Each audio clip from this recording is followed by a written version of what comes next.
ভুল ত্রুটি দিয়ে যেন জামিয়া সালাফের ক্ষতি না হয়। তুমি আমার একটা কথা শোনো, তুমি জামিয়া সালাফিকে কবুল করো, যাদের জাতি তোমাকে চিনবে, যাদের জাতি তোমাকে মানবে। আমার ভুল ত্রুটির কারণে জামিয়া সালাফের ক্ষতি করো না। তুমি আমার একটা কথা শোনো, আমার মনে বড় সাধ, এই দেশের ছেলে মেয়ে জামিয়া সালাফের মাধ্যমে বাংলা, ইংরেজি, আরবি উন্নত মানের শিক্ষা অর্জন করে জাতির বিরুদ্ধে লড়বে মুখে কলমে মিডিয়ায়। সেভাবে দিন কাটাচ্ছি। জামিয়া সালাফিয়ার সাথে 110টি মাদ্রাসার সম্পর্ক আছে। জামিয়া সালাফের অধীনে এখন 700 মক্তব চলে। কতটি? 700। তেঁতুলিয়া থেকে টেকনাফ পর্যন্ত মক্তব চালার জন্য জামিয়া সালাফের সিদ্ধান্ত নিয়েছে। 2 বছরের মধ্যে 700 মক্তব চলে। 16 থেকে 20,000 পত্রিকা ছাপে। আল ইতেসাম অনলাইন, আল ইতেসাম টিভি আছে, পত্রিকা আছে, কিশলাই পত্রিকা আছে, সালাফে মাজাল্লা পত্রিকা, আরবি পত্রিকা আছে, মাকতাবাতুস সালাফ আছে। কত দিনের খিদমতের ব্যবস্থা আছে জামিয়া সালাফে। এতিম অসহায়দের লালন পালনের ব্যবস্থা আছে। এই জন্য আল্লাহকে বলছি, আমার ভুল ত্রুটির জন্য জামিয়া সালাফিয়ার জন্য ক্ষতি না হয়। আর আমি জেনে শুনে সজ্ঞানে কোনো ভুল ত্রুটি করতে রাজি নই। যদি করে ফেলি তুমি আমাকে মাফ করো। আমি একজন সাধারণ মানুষ, তোমার দরবারে ক্ষমা ভিক্ষে চাই। তুমি বড় ক্ষমাশীল, তুমি বড় দয়াশীল। আমি বড় অপরাধী, আমি বড় গুনাহগার। তোমার দরবারে ক্ষমা ভিক্ষে চাই, তোমার দরবারে তাকওয়া সম্মান ভিক্ষে চাই। তুমি কবুল করো। তুমি কবুল করলে কেউ ঠেকাতে পারে না। আল্লাহুম্মা লা মানিয়া লিমা আতাইতা ওয়া লা মুতিয়া লিমা মানাতা। তুমি যা দিবে তা কেউ ঠেকাতে পারে না, তুমি যা দিবে না কেউ তা দিতে পারে না। এইভাবেই তোমাকে বিশ্বাস করি। তোমার নবী মুহাম্মদ সাল্লাল্লাহু আলাইহি ওয়াসাল্লাম যেভাবে বলেছেন, সম্মানিত দিনী ভাই বোন, সদাচরণে সবচেয়ে দামি জান্নাত পাওয়া যায়। আবু মুসা আশআরী রাদিয়াল্লাহু তাআলা আনহু বলেন, একদা আল্লাহর নবী বললেন, ইন্না ফিল জান্নাতি লা গুরাব, জান্নাতে কতগুলি ঘর রয়েছে। এত উন্নত মানের ঘর, যার বাহির থেকে ভেতর দেখা যায়, ভেতর থেকে বাহির দেখা যায়, খালি টপ টপ টপ টপ করছে, ঝকঝক ঝকঝক করছে, খুব উন্নত মানের পদার্থ দিয়ে তৈরি। সাহাবীগণ বলছেন, আল্লাহ নবী, লেমান হাজেহি, এত দামি ঘর কে পাবে? আল্লাহ রাসূল বললেন, লেমান আলানাল কালামা, যার চালচরণ ভালো, যার স্বভাব ভালো, সেই এই জান্নাত পাবে। হাদিস বুখারী মুসলিম। কি দিয়ে আপনাকে আমি বুঝাই, সম্মানিত দিনী ভাই বোন, সদাচরণ যার, সবচেয়ে দামি জান্নাত তার। আরও আপনাকে বলি, ভালো চালচলন দিয়ে জান্নাতুল ফেরদাউস পাওয়া যায়। দুনিয়াতে এমন কোনো আমল নেই যে আমল দিয়ে সরাসরি জান্নাতুল ফেরদাউস পাওয়া যাবে। 8টি জান্নাতের 8টি দরজার সবচেয়ে দামি জান্নাত, সবচেয়ে দামি দরজা হচ্ছে জান্নাতুল ফেরদাউসের। রাসূল সাল্লাল্লাহু আলাইহি ওয়াসাল্লাম একদা বলছেন, পৃথিবীর মানুষ শুনে রেখো, আনা যাইবুন বিবাইতিন লিমান তারাকাল মিরাহা ওয়া ইন কানা মুহিক্কান।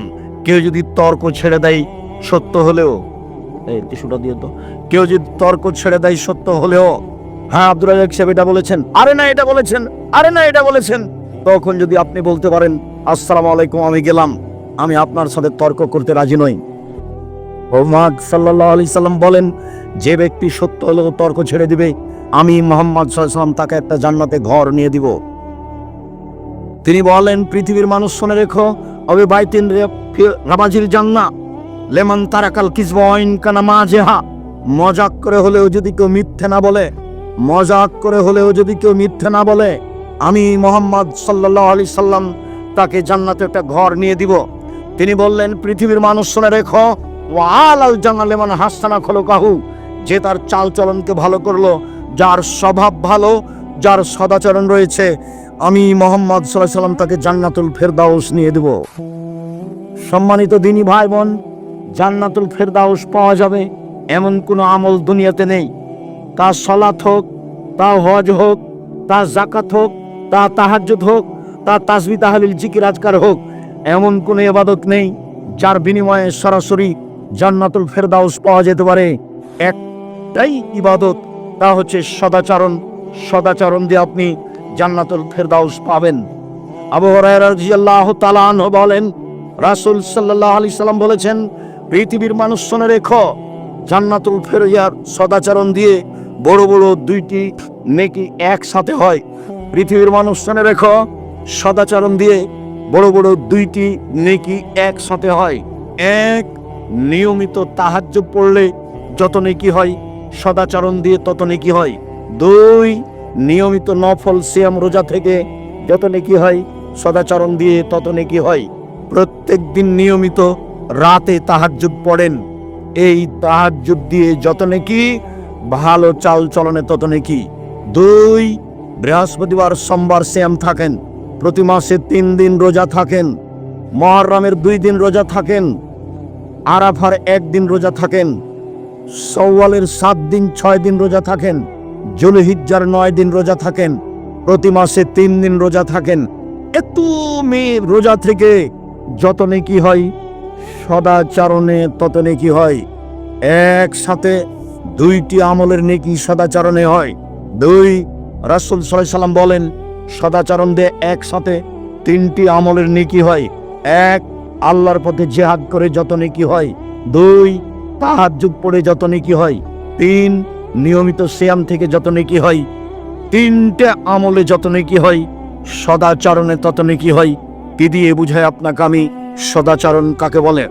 রাসূল সাল্লাল্লাহু আলাইহি সাল্লাম বলেন, আল্লাহ তাআলা সদাচরণকে বলেন সামনে রেখে, এই সদাচরণ, আল্লাহ বলছেন, এই সদাচরণ শোনো, আমি আল্লাহ বলছি, মান ওয়াসালাকে ওয়াসালতুহু, তোমাকে যে নিবে আমি আল্লাহ তাকে নিব, তোমাকে যে ছেড়ে দিবে আমি আল্লাহ তাকে ছেড়ে দিব। যার সদাচরণ নেই তার আল্লাহ নেই, যার ভালো চাল চলন নেই তার আল্লাহ নেই। আয়েশা রাদিয়াল্লাহু তাআলা আনহা বলেন, রাসূল সাল্লাল্লাহু আলাইহি ওয়াসাল্লাম বলেছেন, সদাচরণ আল্লাহর আরশ ধরে এইভাবে ঝুলন্ত আছে। সদাচরণ আল্লাহর আরশ ধরে এইভাবে ঝুলন্ত অবস্থায় বলে। সদাচরণ নিজে বলছেন, সদাচরণ কথা বলতে পারে। আমি সদাচরণ বলছি, মান ওয়াসালানি ওয়াসালাহুল্লাহ, আমাকে যে নিবে আল্লাহ তাকে নিবেন। ওমান কাতানি কাতাহুল্লাহ, আমি সদাচরণ, আমাকে যে ছেড়ে দিবে আল্লাহ তাকে ছেড়ে দিবেন। সম্মানিত দিনী ভাই বোন, রাসূল সাল্লাল্লাহু আলাইহি সাল্লাম বলেন, আল মুমিন কাল বুনিয়ান ইয়াশুদ্দু বাযুহু বাযান, সারা পৃথিবীর মুমিন পুরুষ নারী প্রাসাদের মতো। দেখেন আল্লাহ রাসূল দেখাচ্ছেন, এই যে আঙ্গুলগুলি আঙ্গুলের ভেতরে ঢুকলো, এইভাবে নির্বাচনে এক ভাই আওয়ামী লীগ আর এক ভাই বিএনপি বা অন্য দলের যদি বুঝতে পারে যে বিপদে পড়েছে, তাহলে বলে ঠিক হয়েছে, ঠিক হয়েছে, উচিত হয়েছে, স্বভাব যেমন তেমন ঠিকই হয়েছে। সেদিন ঝগড়ায়, আমাদের গ্রামের অনেক দিন আগের ঘটনা, 2 ভাই ঝগড়া লেগেছে। ঝগড়া লেগে এক ভাই বলছে, শোন রে, আমি তো বোরিং চলে যাব, আমার ভাগটা এমন একজনের কাছে দিয়ে যাব যে তোকে ঘুতাতে পারে। সদাচরণ কবে বিদায় নিয়েছে? আমাদের গ্রাম ঘরের মহিলারা যখন ঝগড়া লেগে যায়, তখন একবারে বস্তির ভাষায়, সবচেয়ে নিম্ন ভাষায় ঝগড়া করে। ঝগড়া যখন শেষ হয়ে যায়, তখন মহিলাটা বলে, দেখ, জানটা একবারে মনের স্বাদ মিটিয়ে বলেছি, মনের স্বাদ মিটিয়ে বলেছি। তখন তার কাছে সদাচরণ আছে? ওই তাহাজ্জুদ দিয়ে লাভ হবে না, ওই হজ দিয়ে লাভ হবে না। ঢং ঢং করে গ্রামে ঘুরে বেড়িয়ে মানুষের সাথে ঝগড়াঝাটি করে সদাচরণ নিজে থেকে বিদায় করে দিয়ে জান্নাত পাওয়া সহজ নয়। সম্মানিত দিনী ভাই বোন, রাসূল সাল্লাল্লাহু আলাইহি সাল্লাম বলেন, আল মুমিনুনা কারাজুলিন ওয়াহিদ, সারা পৃথিবীর মানুষ একজন, সারা পৃথিবীর মানুষ একজন। ইনস্তাকা রাসুহু ইস্তাকা কুল্লুহু, মাথায় ব্যথা হলে সম্পূর্ণ শরীরে ব্যথা বুঝতে পারে, চোখে ব্যথা হলে সম্পূর্ণ শরীরে ব্যথা বুঝতে পারে। আমি বিপদে পড়েছি, আপনিও বিপদে পড়বেন, আমার পাশে এসে বলবেন, কি হয়েছে, ডাক্তার লাগবে, অ্যাম্বুলেন্স লাগবে, অটো নিয়ে আসবো, এরই নাম হলো সদাচরণ।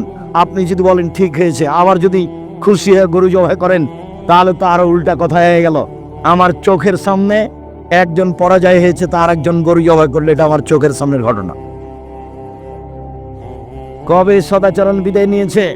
দলীয় দাপটে ক্ষমতা দেখিয়ে, জুলুমবাজি করে, অন্যায় অবিরাজ করে, লুটতরাজ করে, রাহাজানি করে, মানুষকে অপমান করে, মানুষকে জেল হাজতে দিয়ে তাহাজ্জুদ পড়ে কোনো লাভ নেই।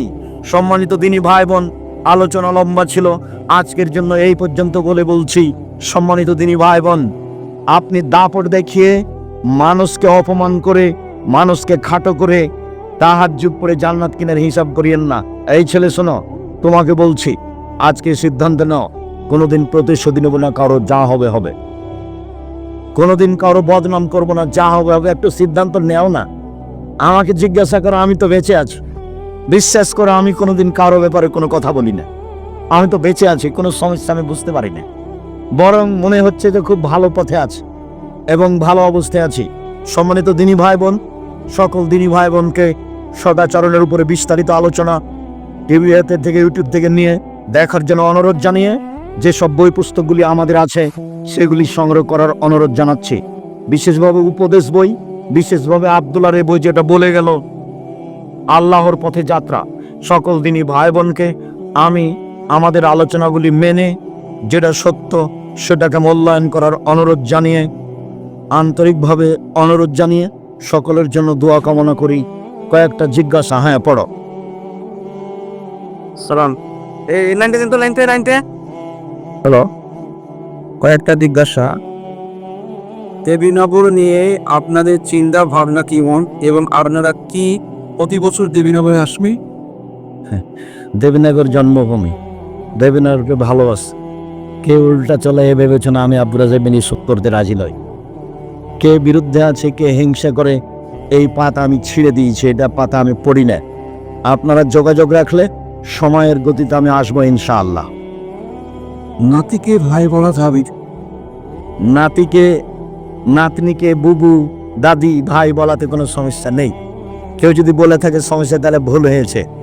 আমি নাতিকে ভাই বলি, এর অর্থ ওটা আমার নিজ ভাই নয়, ওটা আমার নাতি।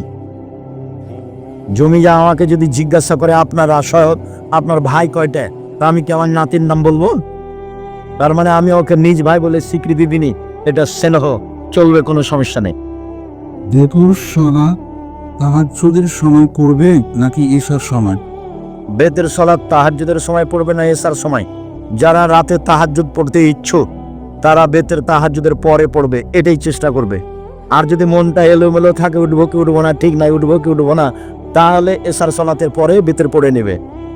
1 রেকাত 3 রেকাত পড়তে পারে, 1 রেকাত 3 রেকাত পড়তে পারে। জি। খেলাধুলা আয়োজন করার মাধ্যমে কি সমাজ উন্নত হতে পারে ও মাদক নির্মূল হতে পারে? বাতিল, প্রত্যেক খেলায় বাতিল। মাত্র 3টে শরীর চর্চার জন্য, যেখানে কোনো প্রতিবাদ, প্রতিশোধ এবং জুয়া থাকবে না, টাকার হারজিত থাকবে না, সেই শরীর চর্চা জায়েজ। বাকি যত খেলা আছে সব বাতিল। দিবসকে লক্ষ্য করে যত খেলা হয় সব বাতিল, এগুলো জায়েজ নয়। দিবস মানা যেমন শিরক, এইসব খেলায় অংশগ্রহণ করা তেমন গুনার কাজ। জাযাকুমুল্লাহ খাইর। ক্রিকেট খেলায় আর্থিক সহযোগিতাকারী ও সাপোর্টকারীদের ব্যাপারে জানতে চায়। ক্রিকেট খেলাও জায়েজ নয়। শরীর চর্চার জন্য চাই যখন টাকার হারজিত নেই, আর যখন টাকার হারজিত আছে তখন এটা হারাম, তখন এটা জুয়া। 4 শ্রেণীর মানুষ জান্নাতে যাবে না। তার 1 শ্রেণীর মানুষ যারা জুয়াতে অংশগ্রহণ করে, যারা জুয়াতে সাহায্য করে, যার জান্নাতে যাবে না। টাকার হারজিতে যা খেলা হয়, যেটা খেলা হয় সেটাই জুয়া। সাবধান। ফুটবল, ক্রিকেট, আন্তর্জাতিক খেলা যখন হয় তখন সেটা একেবারে কি ওটাকে বলেন, প্রজেক্টর লাগিয়ে দেখা তো বহু দূরের কথা, আর গল্প যেখানে চলে সেখানে বসে থাকা হারাম। ও দিন থেকে বলছি,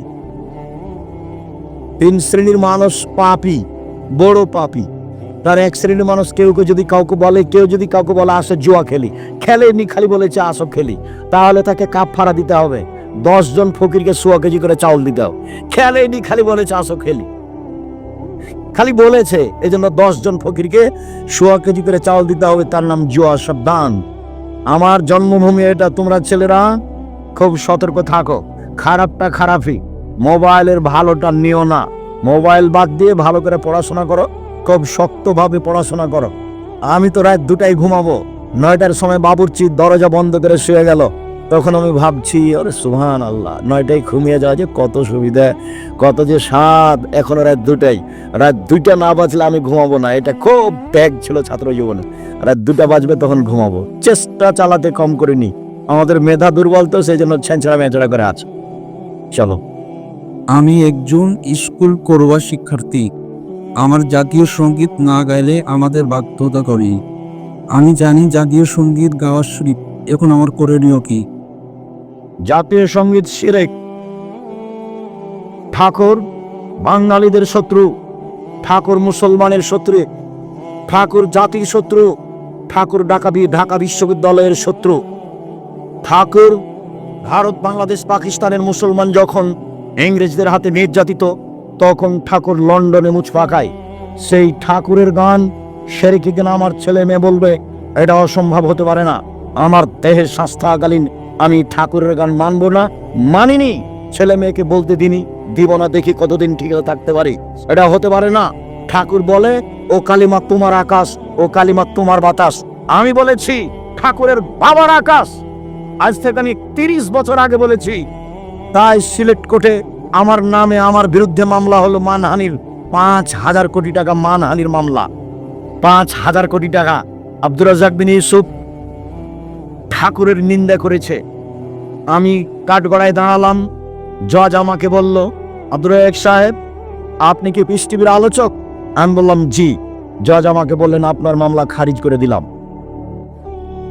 আমি সিলেট সুনামগঞ্জ কোর্টে দাঁড়ালাম, জজ আমাকে দেখে বলছে, আব্দুর রাজ্জাক সাহেব, আপনি এই মামলার জন্য এসেছেন তো আমার মনে হয় না। আপনি ঠাকুরের বিরুদ্ধে কথা বলেছেন, সেই জন্য সিলেট সুনামগঞ্জ কোর্টে আপনার 1,000 কোটি টাকা মানহানির মামলা দিয়েছে। আপনার সাথে মামলা নিয়ে কোনো কথা নেই। মামলার লুকিটা এভাবে উল্টে দিলেন, দিয়ে ওকে বক্তব্য যেগুলো ভালো লাগেনি সেগুলো শোনাতে লাগলেন। 14 মিনিট যাবত ও সব বক্তব্য মুখস্থ করেছে। যেগুলো তাকে ভালো লাগেনি সেগুলো আমাকে একটা একটা করে শোনাচ্ছে। শোনানো যখন শেষ হলো, তো আমি খালি হাসছি। আমাকে উকিল বলেছে, আব্দুর রাজ্জাক সাহেব, চিরদিন আপনার কথা শুনেছি, আজকে আমার কথা শুনবেন। জজ খুব পাওয়ারফুল জিনিস।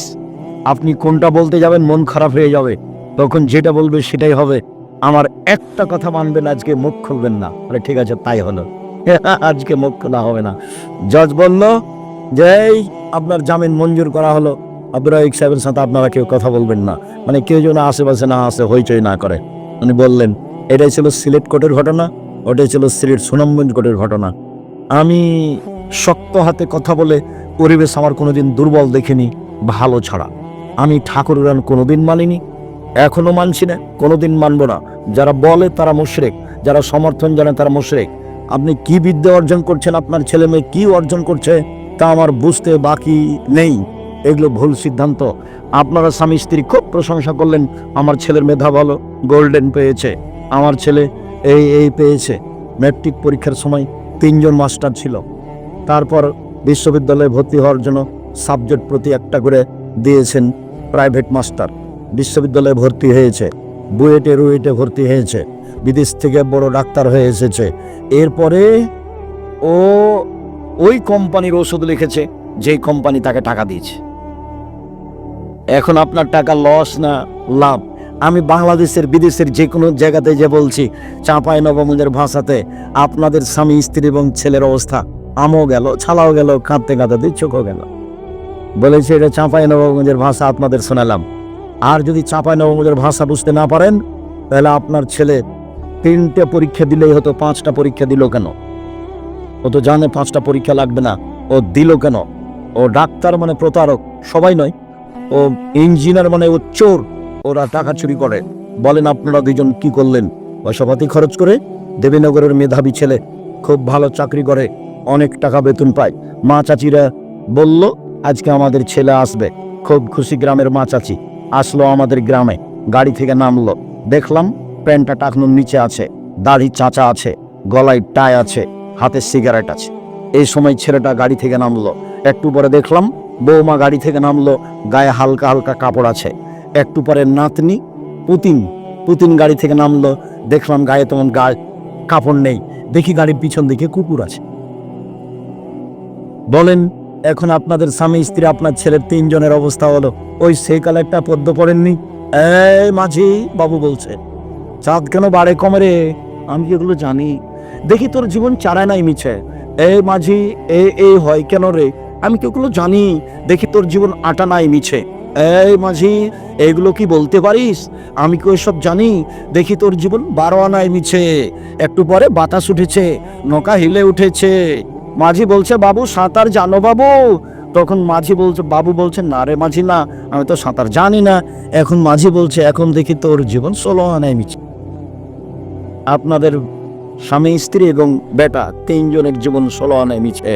বলে গেলাম, ভেবে দেখবেন আমি আপনার বাড়ির মানুষ। দূরে করে চিন্তা করবেন না, কাছে করে চিন্তা করেন, ভালো হবে।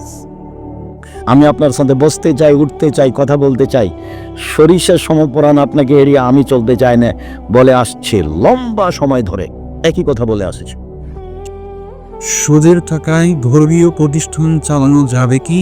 সুদের টাকায় ধর্মীয় প্রতিষ্ঠান চালা যাবে কি? ধর্মীয় প্রতিষ্ঠান চালানো যাবে কি যাবে না এই বিষয় পরে। সুদের টাকা দান করলে নেকি হবে না, এইটা আগে।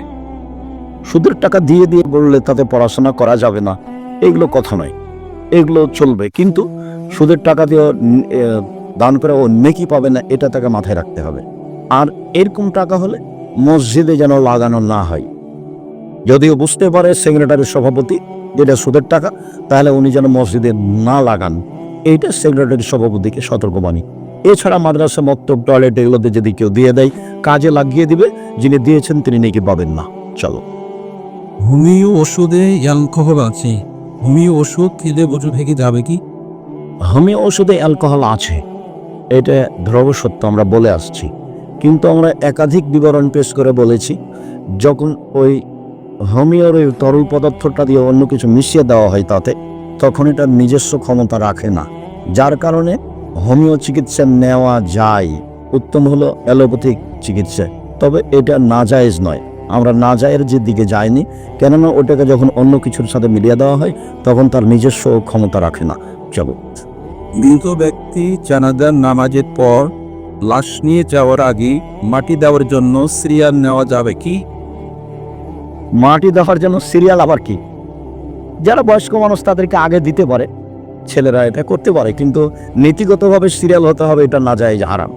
আর লাশকে সামনে রেখে বক্তব্য হারাম, একেবারে নাজায়েজ। চেয়ারম্যান, মেম্বার, এমপি, মন্ত্রীর বক্তব্যের কোনো প্রশ্নই আসে না। ঈদের মাঠে এভাবে ডাকা নাজায়েজ, হারাম। জানাজাকে সামনে রেখে এগুলো বলা হারাম। মাটি দেওয়ার পরে সবাই মিলে হাত তুলে দোয়া করা বিদআত। ওর বাড়িতে গিয়ে সূরা ইয়াসিন পড়া বিদআত। ওকে যখন লাশ থেকে নিয়ে চলে গেল তখন আমাদের মহিলারা সবাই মিলে হাত তুলে দোয়া করছে, এগুলো সব বিদআত। একবারে মুহাম্মদ সাল্লাল্লাহু আলাইহি সাল্লামকে অপমান করা। এই ছেলে, যে বাড়িতে মানুষ মরেছে সেই বাড়িতে কোনো মহিলা বৈঠক এবং তাদের কোনো হাত তুলে দেওয়া এত বড় বিদআত, দেবীনগরের মাটিতে হবে। আমি আব্দুর রাজ্জাক বিন ইউসুফ আমার দেহে শ্বাস থাকাকালীন এটাকে হারাম বলে যাচ্ছি। আমার চোখের সামনে অসম্ভব। তুমি সাথ দাও, রাসূল সাল্লাল্লাহু আলাইহি সাল্লামের সুন্নাত পালন করা হবে, আল্লাহ দয়া করবে ইনশাআল্লাহ। চলো। কবরে মাটি দেওয়ার সময় দাঁড়িয়ে দিতে হবে নাকি বসে দেওয়া যায়? কবরে মাটি দেওয়ার সময় দাঁড়ানোর কোথায় আছে? দাঁড়ানো অবস্থায় মাটি দিয়ে দেবেন বিসমিল্লাহ বলে। মেনহা খালাকনাকুম ওয়া নুইদুকুম ওয়া মিনান নুখরিজুকুম তারাদান নোকরা বলা বিদআত। একজন অসুস্থ মৃত্যু হবার কারণে রমজান সিয়াম আদায় করতে পারেনি, পরবর্তীতে কাজা আদায় করতে পারছে না এবং ফিদিয়াও দিতে সক্ষম না, সে ব্যক্তি এরপর করণীয় কি? ফিদিয়া তার পাড়া প্রতিবেশীর লোক দিয়ে দেখ, সহযোগিতা করুক, তার ভাই ভাতিজা দিয়ে দেখ, ফিদিয়া দিতেই হোক। না দিতে পারে কেউ, যদি না দেয় তাহলে না। কিন্তু জরুরি বিধান বুখারী মুসলিমের হাদিস, তার ফিদিয়া দিতে হবে। তার ছেলে দেখ, তার মেয়ে দেখ, তার ভাইরা দেখ, তার ভাতিজারা দেখ, গ্রামবাসী দেখ, দিয়ে দেয় যেন। চল। কোনো বেনামাজি মসজিদে দান করলে কার জন্য কি বরকতের দোয়া করা যাবে? দান যেই করুক, বেনামাজি করুক, হিন্দু করুক, তার জন্য বরকতের দোয়া করা যাবে। হিন্দুর জন্য বরকতের দোয়া করে কি হবে? ও তো দাঁড়ি পাল্লা নেই, ওর দুনিয়াতে সুবিধা হবে, আরও টাকা বেশি বেশি হবে, তখন মাদ্রাসা দান করবে, দুনিয়াবি সুবিধা হবে। হাদিস বুখারী মুসলিম, তার দুনিয়াবি সুবিধা হবে। পরকাল সুবিধার জন্য বলতে হবে আমি সাক্ষ্য দিচ্ছি আল্লাহ ছাড়া কোনো মাবুদ নেই, আমি সাক্ষ্য দিচ্ছি মুহাম্মদ আল্লাহ রাসূল, আশহাদু আল্লা ইলাহা ইল্লাল্লাহ ওয়া আশহাদু আন্না মুহাম্মাদ রাসূলুল্লাহ। এই কথা বলার পূর্ব পর্যন্ত নেকির কোনো হিসাব নেই। চলো। আসসালামু আলাইকুম উস্তাদ, আমার প্রশ্ন, সহবাসের শুরুতে দোয়া করতে পড়ে গেলে পরবর্তী করণীয় কি? আবার বলো। সহবাসের শুরুতে দোয়া করতে সহবাসের শুরুতে স্ত্রী সুলত দোয়া পড়তে ভুলে গেছে, তো ভুলে গেছে, ভুলের কোনো সংশোধন নাই, বিসমিল্লাহ আল্লাহু বলা লাগবে না, মনে হবে যখন তখন পড়ে নিতে পারবে, সমস্যা নেই। আর যদি ভুলে গেছে গেছে তো গেছে গেছে, আর কোনো কথা নেই, মনে রাখার চেষ্টা করবে, মধ্যে মনে পড়লে বলে নিতে পারে বিসমিল্লাহ আল্লাহুম্মা জান্নিবনা শায়তান ওয়া জান্নিবি শায়তান মা রাযাকতানা। আল্লাহ, তোমার কাছে আমরা স্বামী স্ত্রী অপবিত্র জিন জিন্নি থেকে বাঁচতে চাচ্ছি, ও যেন আমাদের কোনো ক্ষতি করতে না পারে, আর আমাদের মিলনে কোনো সন্তান হলে শয়তান যেন তার কোনো ক্ষতি করতে না পারে, এটা তোমার কাছে চাচ্ছি। চলো। সাহেব, আমার বাবা 1 বছর বলো মারা গেছে, তো আমি তার ছেলে হিসাবে আমি বা আমার পরিবার যদি কোনো খারাপ কাজ করি বা গুনাহের কাজ করি, তাহলে কি তার কবরে আযাব পাবে? কি প্রথম কথাটা কি, ওর আব্বা কিভাবে মারা গেছে? ও, আমার আব্বা মারা গেছে, তো আমি যদি এখন কোনো গুনাহের কাজ করি তাহলে আমার বাপের সেটা পাপ হবে কি? না। আল্লাহ বলেছেন একজন আর একজনের বোঝা বহন করবে না। তুমি যেসব পাপ করছো সেই পাপের জিম্মেদার তোমার পিতা নয়, তবে তোমার পাপ একটা চলমান আছে, তোমার আব্বা জানতো, তোমার আব্বা সেটা তোমাকে নিষেধ করেনি, তখন তোমার এই চলমান পাপ যতদিন হবে ততদিন তোমার বাপেরও পাপ হবে। তোমার বাপকে নিষেধ করতে হতে এটা জরুরিভাবে। তুমি তোমার বাপের জন্য মুখে দোয়া করো, ক্ষমা পাবেন তিনি। অর্থে দান করো, কবরের শাস্তি বন্ধ হয়ে যাবে। আল্লাহ নবী বলেছেন চেষ্টা করো যা পারবা। গরিব মানুষ 10 টাকা করো, ধনী ছেলে ভালো পয়সা ইনকাম করো 10,000 করো। মাথায় রাখিও বাপকে জাহান্নাম থেকে বাঁচানোর জন্য, মাকে জাহান্নাম থেকে বাঁচানোর জন্য পথ হলো মুখে দোয়া আর অর্থের দান। পর্দা রক্ষা করার জন্য বৌমা বাড়ির বাইরে খেতে চায় না, তাই শাশুড়ি রাগ করে, তাহলে বৌমা কি করবে? শাশুড়িও যেন না যায়, শাশুড়িকে যাওয়া লাগবে না। আমাদের দেশ যেভাবে চলছে এটা ঠিক নয়। বলছে যে ওটা নাকি ওর ভাই, ওটা তো গ্রাম্য ভাই, ওটা চাচাতো ভাই। পর্দা তাহলে কার সাথে করবে? কারোর সাথে তো পর্দা লাগে না। আব্দুল্লাহর আম্মা যখন দেবীনগরে প্রথমে আসলো, রংপুরের মেয়ে, তো পুরুষ মানুষ বাড়িতে ঢুকলে তাড়াহুড়া করে ঘরে ঢুকে যেত। তো আমার চাচারা বলতে এটা কথা হলো, এটা কথা হলো, শ্বশুরকে দেখে শরম করতে হবে, শ্বশুরের সামনে আসা হবে না।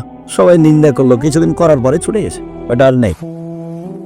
বউকে শাশুড়ি যাই বলুক না কেন, ও বেপর্দা হয়ে বাড়িতে কোনো কাজ করতে পাবে না।